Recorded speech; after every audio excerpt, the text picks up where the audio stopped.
it appears that momentum for a Liberal leadership challenge has somewhat stalled, with some moderate Liberal MPs saying that there's really no appetite at the moment to remove Sussan Ley as leader. But there has been rumblings of discontent within the opposition, particularly the Conservative flank of the coalition, for some time around whether Sussan Ley really is the best person for that job.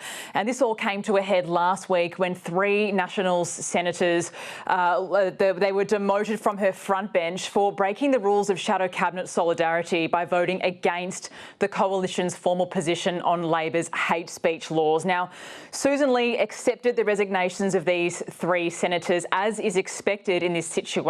But as a result, this prompted all the Nationals in her shadow cabinet to quit in protest, breaking up the coalition, with Nationals leader David Littleproud saying that the coalition cannot be reunited for as long as Sussan Ley remains leader of the opposition. Now, Prime Minister Anthony Albanese is in Canberra today for the Australia Day Citizenship Award ceremonies, and he took the opportunity to share his views of the coalition's troubles. What we're seeing is real indulgence from what used to be called the coalition, but from people who simply don't like each other. And if you can't govern yourselves, I don't see how you can be an alternative government of the country.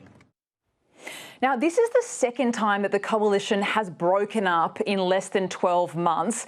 And it's a huge problem because the Liberal Party and the National Party cannot form government on their own. They must reunite if they are ever going to topple Labor at a future election.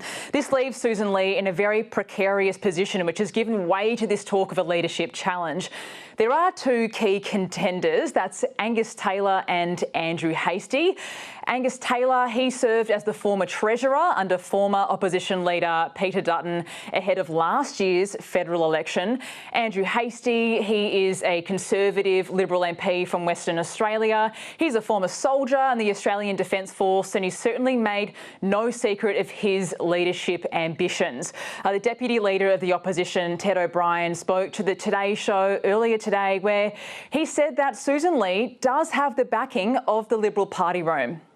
I think that what Sussan demonstrated was dignity and strength in her leadership, and she does have the support of the Liberal Party room, and we are focused on the Australian people, and so that's what our job is. We're holding this government to account. This situation is moving very quickly and anything could happen, but if there is going to be a leadership spill, it's likely that this would happen in the first week of February when Parliament resumes.